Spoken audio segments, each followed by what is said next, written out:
কি রে পাপ্পু এখনো আয় না কে? এদিক দিয়ে ইন্টারভিউ টাইম হয়ে গেল গা। ভাই আইসি দেন এই ড্রেসে চলবো কিনা।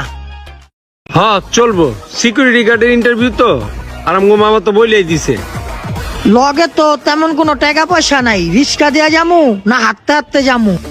যেহেতু টাকা নাই, একটা কাজ করি, চল আপাতত হাঁটতে হাঁটতে যাই, দেখি একটা ব্যবস্থা হইব না। আয়।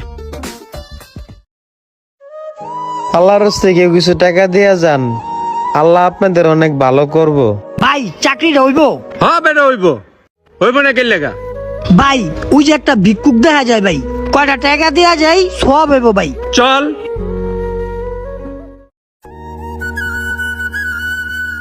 লগে তো 10টা টাকাই আছে, যাক এই উসিলা যদি চাকরিটা হয়। আল্লাহ আপনার অনেক ভালো করব ভাই। কিরে লোকটা তো কানা, তাছাড়া এনে 200-250 টাকা দেখা যায়, দাইনটা কি মাইরা দিব নাকি? বাইরে জিগা আই হিগা।